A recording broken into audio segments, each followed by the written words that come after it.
For many years, I loved to drink and I loved to party. But eventually, I got to a place, along with my wife Lauren, where we realized that it was affecting our health, our relationships, and most importantly, fulfilling our purpose in the world. Join us as we take a deep dive into the power of quitting alcohol.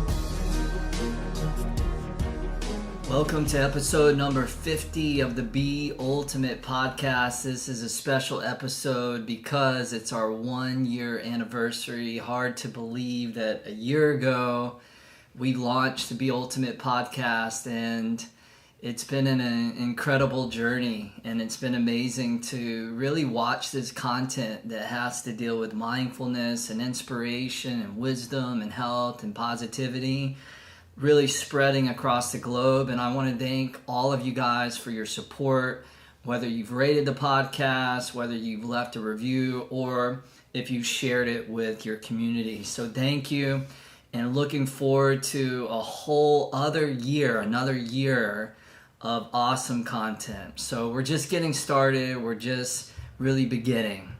So this week is an episode that's really about the power of quitting alcohol.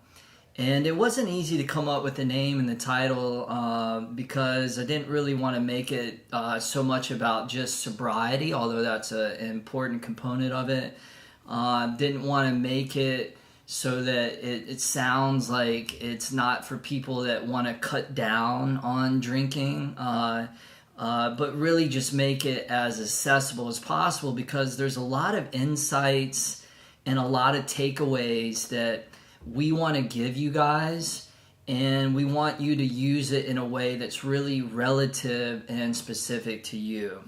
So I'm excited and honored to have Lauren on the podcast. Lauren is a fabulous yoga and meditation teacher. And if you've been living under a rock, she also happens to be my wife. And she's about 8.5, 9 months pregnant now. So I don't know if you can see. Can you stand up? Let them see the bump. There it is. That's the bump. So we're getting really, really close. Couple of weeks here. And we're going to have a baby girl that's going to arrive. So Lauren and I have really been on this journey together in many ways. One of our strengths as a couple is that a lot of times we kind of go all in on things together. So we both came from similar backgrounds where we grew up exposed to alcohol with our families. Lauren will talk a little bit more about that. But this was something that we've journeyed through together. And again, we wanted to just share our experience with the hopes that maybe in some way it can help clarify things for you, or to inspire you to make different choices in your relationship to alcohol, and really anything that you may have a negative addiction towards. So Lauren, we're going to just start by let's dig into what your upbringing was like in relationship to alcohol. Sure. So growing up, I grew up with both my mom and my dad, and my parents got divorced when I was about 6 years old. And I lived with my dad half the time and my mom half the time. And in both households, alcohol was consumed, but in very different ways. My dad drank every single day, and he's such a beautiful person, and I never want to say anything that's disparaging about him, because he was one of the kindest human beings that I've ever known, and really one of the great teachers in my life about compassion. But also his addiction to alcohol has been one of the greatest teachers in my life, and the consequences of that addiction to alcohol has inspired so much of my path and my service in the world and my own health and wellness. And he wasn't the traditional kind of alcoholic that I think we see in the movies or in the media. He wasn't ever loud, angry, shouting, or abusive. He was never drinking during the day. And it only occurred in the evenings. So it'd be the end of day after work. The news would go on, he'd start cooking dinner, and he would have a vodka tonic. And that would continue throughout the evening. And one of my earliest memories is actually from when my parents were still married, and he's carrying me, and I have my baby blanket hanging over his shoulder, and our beagle, Maggie, is following us. But I can feel as he's holding me that he's teetering and he's swaying from side to side, and my mom is actually behind him, making sure that he doesn't fall or drop me. And so this has been a part of my life from really early on, and my takeaway from it has always been, it was so sad. It was so sad that this was the place where he took solace, where he took refuge. And on the other hand, there was a lot of fun that came with it. When I was really little, every Monday night, we would go to El Torito and he would drink margaritas with his best friend, and I would do my homework. And some of those waitresses still work there to this day. And up until his passing, I would still go back to that same place, 28 years later. So what I learned was that alcohol became a crutch in a way, and it was a place of soothing and a place of solace. And as I got older and I got into high school, I started to turn to it myself, that there would be times where he'd be in the living room and I would sneak into the refrigerator and pour myself a cup of juice, and he wouldn't know, and I would go and add vodka to it. And that continued through high school, and by the time I got to college, that was when, and I've spoken about this in other formats and in other places, I developed a pretty severe bout of anxiety. And in my first year of college, I started having these crippling anxiety attacks, and I stopped drinking. It would only aggravate my anxiety. It didn't make it better. And initially I thought, okay, having some more to drink is going to help to soothe this, but it really didn't. And I went through a pretty extensive period of time in college where I didn't drink alcohol. As I got out of college and I had found yoga and I had found meditation and my anxiety had dissipated, I went back to drinking as a young adult in the way that we do here in our society. Going out with friends after work, meeting friends at bars, having a casual glass of wine when I got home at night. And as I deepened into my own practice and eventually into the path of teaching, I would go long periods of time without drinking. But what I noticed was that after I would go these long periods of time without drinking, when I went back to drinking again, the pendulum would swing all the way in the opposite direction. So I'd go from drinking nothing to then having a time where we were drinking and drinking a whole bottle of wine. And this was a cycle. This started to become a pattern where I would go through periods of enjoying alcohol, and then I would go through periods where it felt imbalanced. And it felt extreme, and it felt as if I was just repeating this same cycle again and again and again and again until it really came to a head. And it came to a head for me when we were on vacation. We were in Granada, we were in Spain, and we weren't obligated to any students. We weren't teaching a retreat. We weren't leading a teacher training. We were just on vacation, and we had had this really beautiful day. We had gone sightseeing. We had had an incredible lunch, and during lunch we'd had sangria, and then we went out for an amazing dinner that night, and one bottle of wine turned into 2 bottles of wine. And I woke up the next morning and was so hungover and felt so miserable. And what I was present to was a deep feeling of shame. And the shame was there even though I wasn't responsible to hold space for students. I wasn't responsible to lead anybody else but myself that day. And I realized that that shame was a sign to me that I was really done with this thing. I was really done with alcohol. And in that moment, I made the choice and I told Travis, I said, I think I'm officially done and I'm going to give it up and I don't want to drink anymore. And we even tried to have one last night where I had like a glass of champagne and I was so ready that I couldn't even put the champagne to my lips. It felt revolting to me. And I arrived at this place where I became more certain than ever that I was ready to take some time away from consuming alcohol. And I didn't know what that meant. I didn't know if it meant for a year. I didn't know if it meant permanently. And as Travis said at the start of this podcast, I don't use the word sober. It's not a word that I use to describe myself or to describe the choice that I make.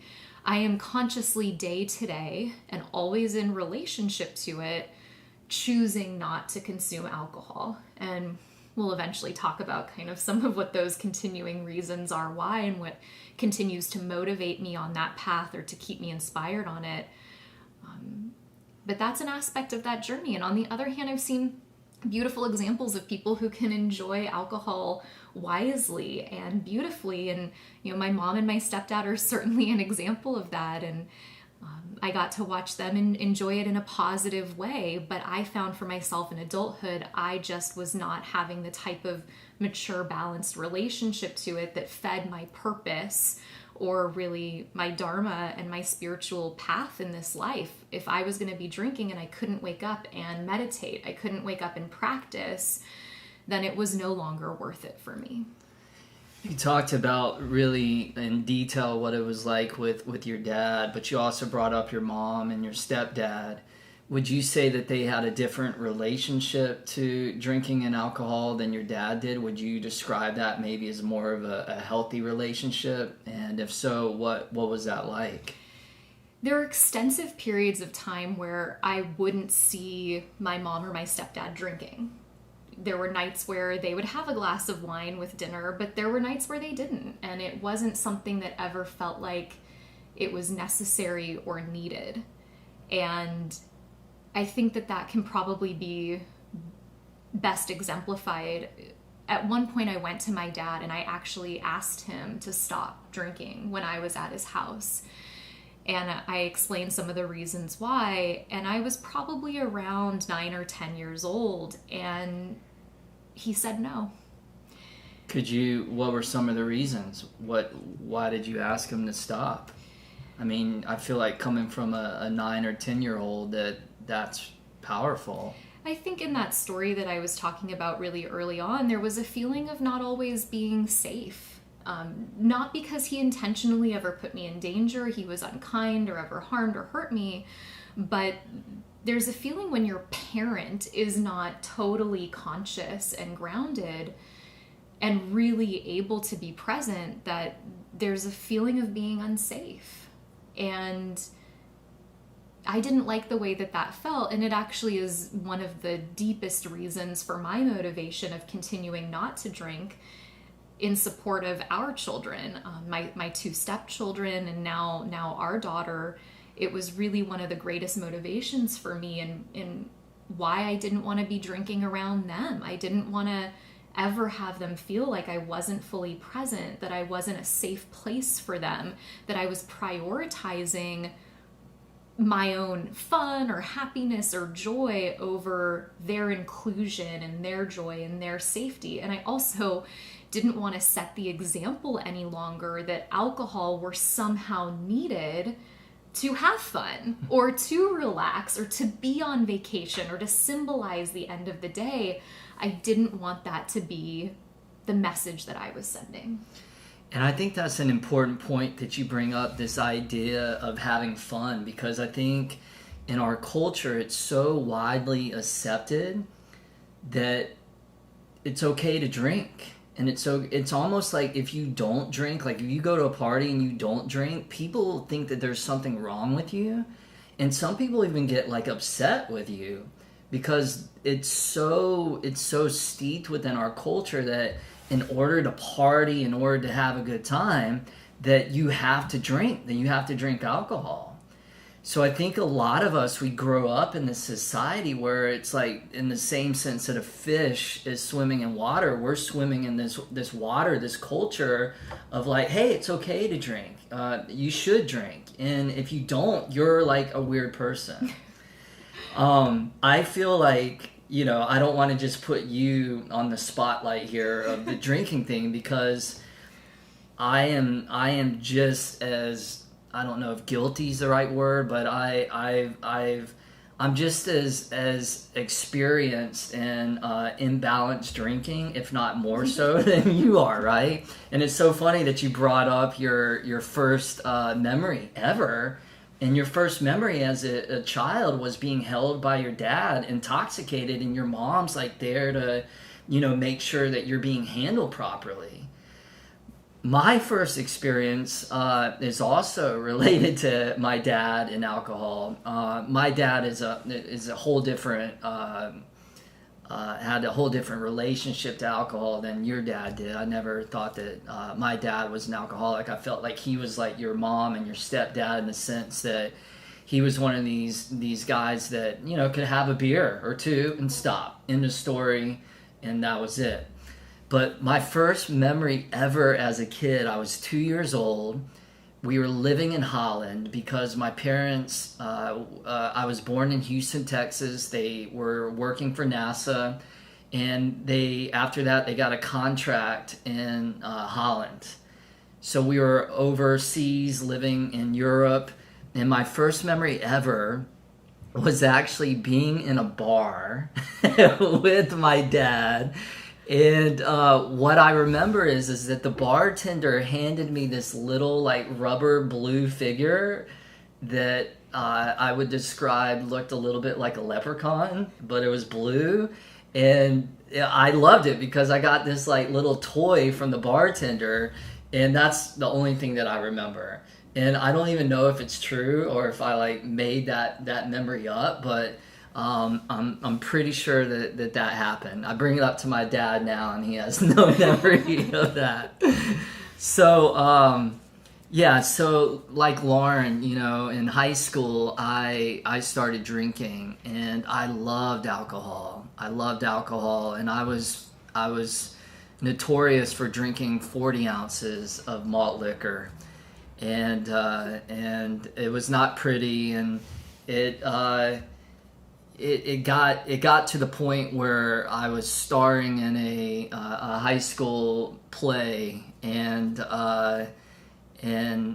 my friends and I one afternoon on our break in the middle of school were drinking 40 ounces, and we went back to school, and one of the guys in the groups got busted by the teacher, and he got called to the principal's office. And he ratted on all of us, and then we got called to the principal's office, and then before I know it, I was being escorted home by the high school sheriff. And I'll never forget walking down the long hallway to go tell my mom what happened. It was horrible. It was horrific. And I had to suffer the consequences of that. Not only was she hurt and upset, and I think, now as a parent, I can understand you feel betrayed when your kid acts in a way that is not in alignment with the way that you've tried to raise them with good morals and making good decisions. And when they deviate from the path, it really hurts you, because I think you go first to a place of responsibility. How did you contribute to this? But also, I got suspended from school, which meant that I lost the lead role in the play. My director, my drama teacher, was pissed. She was so upset with me, because now she had to and we were deep into rehearsals. We were about to launch this play. So I let her down. I let the cast down. I let myself down. And despite that, I didn't learn my lesson. You go back and forth, like Lauren said. It's like one step forward, two steps back. It's not a linear path all the time. And I went to a college, East Carolina University, that was known as, at one time, it was ranked by Playboy magazine as being the #1 party school in all of America. And I definitely contributed to some of that. But I will say that where I am today has a lot to do with those experiences that I had, what I learned, the karma that I got to work out, the suffering that I had to experience, where finally, like you hit rock bottom and you're like, enough is enough. And, like Lauren said, after that trip to Granada, Spain, we came back and she couldn't even drink a sip of wine, but I was definitely finishing my last couple of drinks. But after that, we stopped, and now it's been a year and a half. It'll be 3 years, actually. 3 years. In August. 3 years, so it's been 2.5 years. Mm-hmm.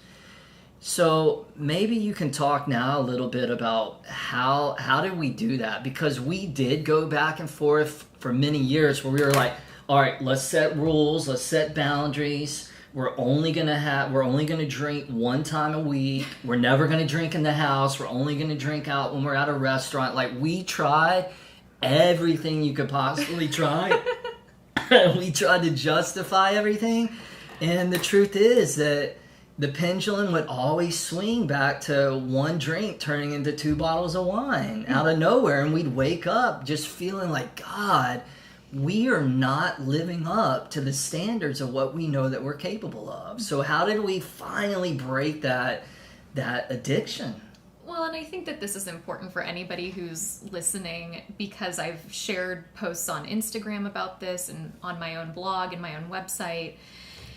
And it is a process. And every time we make a commitment to say, I'm going to go through a period of time and not drink, and you set those parameters, and let's say that you meet those parameters and you go 30 days, or let's say that you set those parameters and you don't, the important thing is you learned. You absolutely learned along the way, whether you met those parameters or you didn't for yourself. So I would just like to say that I think for us, it was a learning process. And every time we went through that, we learned something about ourselves. Part of that was, going into teacher trainings. We wouldn't drink during teacher trainings because we asked that of our teacher trainees. And so I knew what it was like to have several weeks or several months of not drinking. And because I had made those commitments in the past, I knew that how potent those periods of time of abstinence could be and what the potential and the seed was that was there. But what I realized in coming back from that trip was that as deep as my resolution felt in my body and in my heart, and the physical revulsion to the consumption of alcohol, I still didn't believe that that was enough, because I had seen the pendulum go back and forth so many times. And I came across a book because I didn't personally feel like I needed to go to AA or that was the answer for me. It might be for some people just to really have that additional support. And I think the tenets of AA align oftentimes quite beautifully with a lot of the practices that we move through. I think it can align really beautifully with yoga and meditation, and to have external community. So that might be something that people look into. But I came across a book called The 30-Day Sobriety Solution, and it was a 30-day book, and I committed to doing that book. And it included lots of different exercises. And what was important about that was that it was self-inquiry, and it was reflecting on many different layers. Where is the desire to drink coming from? What causes you to reach for a drink? Who are you when you drink, and who are you when you don't drink? Who are you 5 years from now not drinking? Who are you 5 years from now still drinking? And it was every single day reading a chapter, but doing these deeper journaling exercises, meditations, and self inquiries that got underneath the surface reason for why I might reach for a drink. And it's that deep work of inquiry we talk about in the philosophy of yoga, in the 8 limbs of yoga, of self-study, that this is part of the path of practice. And by doing that deeper self-study, the commitment deepened and deepened and deepened and deepened and got very clear. Yeah, and that book that she mentioned is by Jack Canfield. So a shout out to him, because I felt like because we are dimensional human beings, you have to go deep within to really explore and investigate where is this need coming for to drink. And usually when we're addicted to something, it's because we're trying to fill a hole within our soul, within our heart, or there's some sort of trauma there that hasn't been fully healed.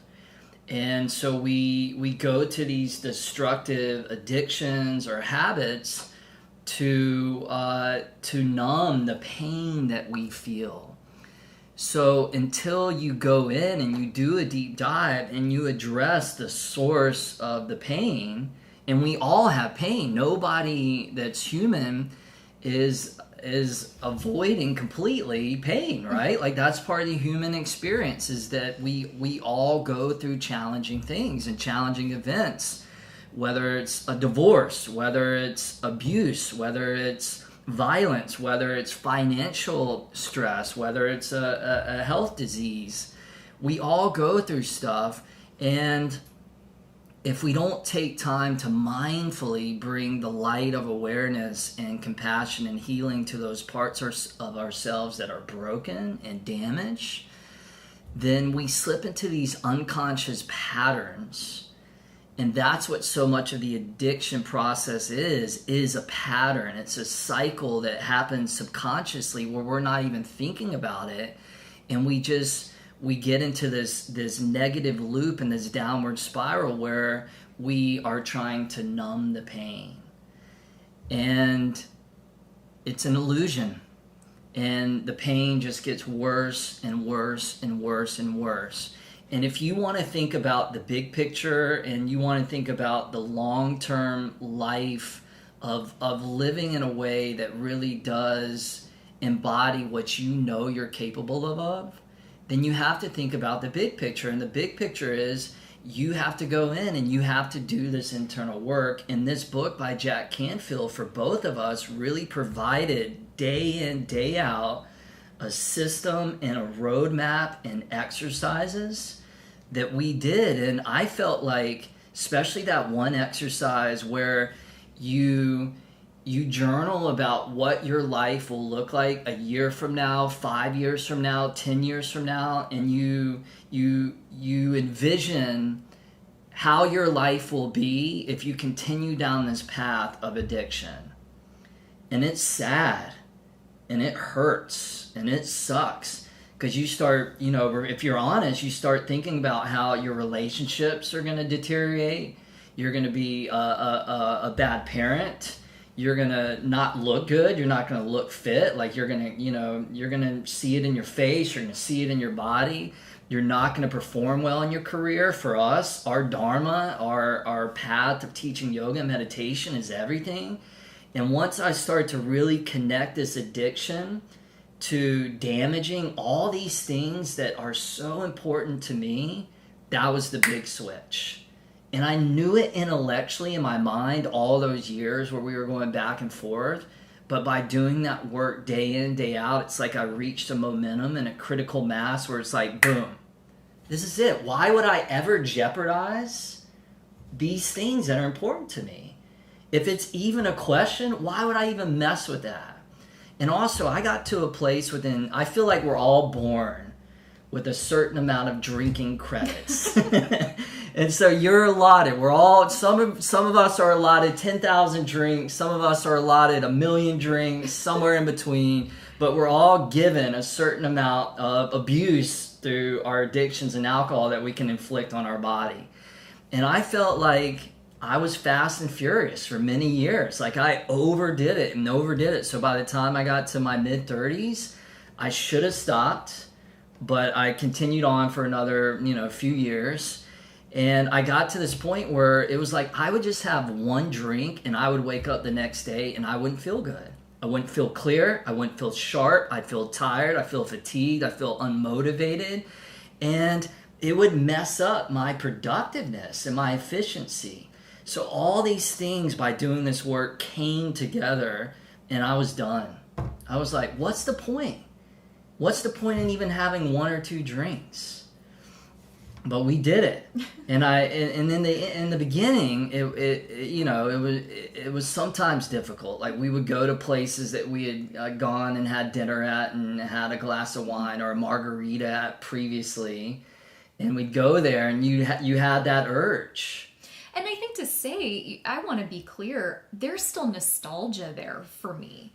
That hasn't gone away. I'll see people having a mimosa on a Sunday morning or a glass of rosé in the summer as the sun's going down later in the day. And there's a moment of nostalgia that does come up for me. But I think it was Dax Shepard recently say there's some people who live for the evening and there's some people who live for the morning. And I love that. It's so beautiful because I feel like I'm someone who really lives for the morning, and that small sacrifice in the evening of not indulging in that one or two drinks gives me the energy and the stamina to wake up in the morning and to do my practices and to be really clear going into whatever the next day has in store. But I do want to say to people that it's not, depending on what your relationship is, I don't think that it's just that desire or that seed goes away. It's something that we're in relationship to, and we're probably continuing to do inquiry around. It gets easier and easier to be very clear, I'm not interested in that, and there's actually no question around me wavering in some way, but that nostalgia still pops up every now and then, and there's a little bit like, aw, and then it's very quickly on to the next thing. Well, that's a good point that you bring up, because many people that are listening to this probably feel that. And yet when they feel that hit of nostalgia or that craving to satiate the addiction, they follow through on that. What would your advice be for how to navigate that craving that inevitably arises? How do we not succumb to that inner voice that wants to get the fix? Well, this is where mindfulness practice is such an important part of the journey. I remember when we were first doing the Ultimate Yogi and made the commitment ultimately for those of us that were in the Ultimate Yogi, we hadn't had a drink for 120 something days by the time production ended. And there was a moment as we were getting ready, so in those first 60 days or so, where my little sister went to college and she was leaving home, and I remember we were at dinner and it was me, her, and our mom, and I left that dinner and I had to say goodbye to her, and I felt so sad. Actually, I felt really sad in a way that kind of surprised me. And I realized as I sat with that sadness, what I wanted was to have a glass of red wine. And I couldn't, or I wouldn't, because I'd made this commitment to this particular path for this period of time. And then the next urge was to have a brownie or to have a cookie, to have something sweet. But I also wasn't eating sugar at the time, so then I couldn't turn to that. And what it forced me to do in a really beautiful way was to sit with what I was feeling, to really sit with the sadness and not to turn away from that sadness, not to turn away from that vulnerability, and to really look and see, not only was I surprised by this emotion, but I was really moved by it. And I got to take care of that part of myself. So Travis was talking about these parts of ourselves. I got to really turn to that part of myself that was sad, and rather than abandoning her by having a drink or having something sweet and numbing that feeling, avoiding it, I got to embrace her. And take a bubble bath instead and spend some time with her. And that really helped her to feel seen, attended to. And inside of that, I also got to see, like the intensity of a yoga pose, this feeling's going to pass. Eventually it's going to pass and it's going to turn into something else, the same way that when we're in a really intense pose or we're in a meditation and we're feeling so fidgety or restless, that if we stay with it long enough, eventually it turns into something else. It's like Sean Corn says, we breathe and everything changes. And so I think if we're out there and we're making the commitment to go a period of time, whatever that is for you, of abstaining from whatever your thing is, whether that is alcohol or it's sugar, it's something else, that you get to invite yourself to really attend to and be mindful of what's underneath the surface of the craving, what's really motivating it, what's bringing it forward. And don't turn away from that part of yourself. Actually turn toward it. And when we turn toward those sticky places within us, that's the pathway of healing. Totally. Yeah, there's that quote that says, when we don't deal with our inner demons, they hide out in the dungeon and lift weights. So these are the traumas and the pains that we carry, the hurt that exists within. And through these techniques such as mindfulness and awareness, we begin to shed light on those areas. Instead of turning our back to it, we begin to, with courage, we begin to see it, to name it, and to bring compassion and care to it. And as Lauren mentioned, that recognition that these cravings are not permanent, that all things must pass. So in the same way that our breath comes and goes and sensations come and go, our cravings also come and go. And we know that within the brain, we create these formulations of neuro branches that lock into ultimately leading to habits and subconscious programs that we repeat over and over. When you break an addiction or you start to reformulate those branches inside of your brain, it's never an easy process. And that's why it takes repetition to do something different, to make a different choice over and over and over again. And I think it's also why we need support in that, because it's one thing to hold yourself personally responsible, and we need to have a sense of personal responsibility. But that was what was so literally sobering for me when I made this final decision for myself. And it was so clear to take a step back and to look around us culturally and as a society. Every other ad on the television was for an alcoholic beverage.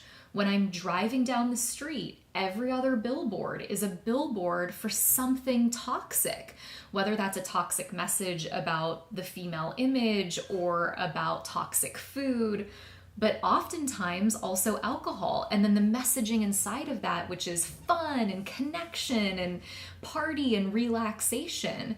And so to remember and to have compassion for ourselves that as a society, we're perpetuating this message. And so if it feels challenging for you, yes, you need to take personal responsibility, but also to have compassion for yourself that you're living at a time and in a society that isn't supporting you in making this choice.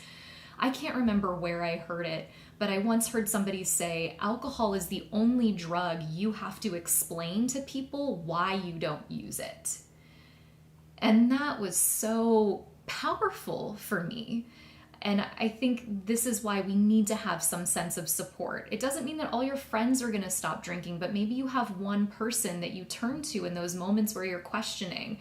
Maybe it's a Facebook group. Maybe it's something like the 30 Days Sobriety book. Maybe it's AA. But I think having some other form of support is a really important part of being able to make those new connections and create those new neural pathways, because it is a hard learning curve. Totally. You need people, you need a tribe, you need a support system that is going to hold you accountable. So to find somebody that can mentor you through that process, or somebody that you look up to where you see them going to a party and they don't drink, and you're inspired by their steadiness and their joy and their ability to just be comfortable. And it's amazing when you do start to go to outings and you are the one that is clear and not drunk. You start to realize all the nuances of things that people do when they drink, and how they drink too much. And I don't want to say that it's almost gross behavior, because you don't want to judge or think that you're superior to other people. Like, that's not helpful to anybody. But it is an interesting reflection on how people do slip into these unconscious patterns of thinking that in order to have fun, they need to have a drink. So my question is, can you have fun without drinking alcohol? One of your best friends recently was like, how do you have fun, right? Like, in her mind, she thinks that, fun and alcohol have to go hand in hand, right? So is it possible to have fun? Like, what's the deal? And I think the definition of fun changes, right, as we get older. And certainly what I think of as fun now is different than what I thought of as fun 10 years ago. Are you say you're getting old, or kind of, or more? There's no label on it. But I do think that my definition of what fun is has fundamentally shifted and changed in so many ways. But I would say that my life is a lot more fun now because I'm present for all of it. There aren't parts that I'm missing out on, and I still go do a lot of the things that I did when I was drinking. I see a lot of the same people. I'm really lucky. My friendship circle didn't have to change because I made this choice. And I love my friends. These are girlfriends that have been in my life from high school and college, and they're so supportive. And it doesn't mean that they still drink, but they know that that's not a choice that I'm expecting them to make. And partially that's also what I did in making this choice, was that I didn't make it anybody else's responsibility to also make this choice. I feel very clear that I'm making it for myself. And when I go out to dinner with my mom, she has a glass of wine. I want her to have a glass of wine. She enjoys that. I'm not judging anybody for the choices that they make. And so as a result, because I'm still having fun in my presence with them and the things that we're doing, they can still have fun in their own way, whether they choose to drink or not. But I would say that the gains from making the choice to stop drinking have so far outweighed the fun that was had from drinking that there's just no question for me. So what are those gains? When you stop drinking, what are the biggest things that you noticed that improved and enhanced your quality of life? Quality of sleep is significantly improved. Sleep is definitely better. I think the biggest overarching is consistency. And I wrote about this recently, that I would say there is a deep sense of congruency between who I am at home with you, who I am when I'm with my friends, who I am when I'm holding space at a retreat, in a training, or in classes, and that the consistency across the board is at a level that feels so grounded and so authentic and connected to my living practice. And that comes from being more consistent in the choices that I'm making. As a result of not drinking, I started trail running before I got pregnant. Haven't been trail running while pregnant. But I upped my athletic experience in a way that I never had before. I started doing other types of training. I began boxing at that time. I started kettlebell training, so my physical fitness level increased. As a result of having better quality sleep and higher energy and better physical fitness, I also was doing more in my life. That it was after I stopped drinking that Then I was asked to be on the cover of Yoga Journal. It was after I stopped drinking that a lot of opportunities came my way, being invited to come and teach at the Toronto Yoga Conference, being invited to come and teach at Kripalu, having all sorts of other opportunities. They all started to open up once I made this choice. And it accelerated my dharma. It accelerated my path. Absolutely. I feel like when you stop drinking, your productivity just goes through the roof. Well, and that's something to be careful about. And there's a shadow side of that, right? Because then yeah. now you're more clear and energized and efficient. And then that's the thing. You transfer your addiction towards alcohol. You can transfer that towards an addiction to your career. Or you can transfer a lot of people, they get addicted to things like yoga or meditation, which are good addictions. But at the same time, we have to be careful that we're not slipping into the hungry ghost mentality where it's never enough. We need more. We're always grasping. And to ask that same question, when we're having a moment of, let's say in my story with my sister leaving and feeling so sad, if I come home and I turn right to my computer the second I get home and start occupying my time and my mental bandwidth and my heart space with doing externally, that's the shadow side to it. And then I'm still not sitting with that part of myself that's really asking to be seen and attended to. And so for us just to be really conscious always that there's a blind spot that can come up with this, and we can overdo the efficiency and the productivity as well. But it feels so good to be so productive. All right, so let's kind of close things out now by, if somebody's listening and they're thinking, you know what, I'm where Travis and Lauren, were a few years ago, several years ago. I'm that person that just pendulums. I'll go a month without drinking. I'll go 3 months without drinking, but then the pendulum swings the other way, and I'm ready to make a shift. I'm ready to make a commitment. I'm ready to make a vow. Where do they start? What's the plan? What do you suggest? I would really suggest first being clear with the commitment that you'd like to make. And that might mean 1 week, 10 days, 30 days, 60 days, 90 days, a year. Mine started with a year. I knew I wanted to do a full year because I had done extended periods of time before that, 90 days, 120 days. So I was really clear that I wanted to commit to a year. So you pick a time period and then make that commitment first for yourself. And then I think declare it to somebody who can be a system of support for you. Whether that's a friend, a partner, a family member, or making that choice to go to something that's not even as personal. Maybe it's a counselor or a therapist. Maybe it's a mentor, or it is something like AA. And once we make that commitment publicly, it doesn't need to be on your Instagram account or your Facebook. I didn't do that I didn't tell anybody outside of my immediate intimate circle for far over a year. I didn't share that until I felt really established in the choice that I had made. But you make that commitment in some way also then outside of yourself. And then looking to see what are the additional systems of support that you can scaffold in. So it might be just starting with that exercise that Travis talked about.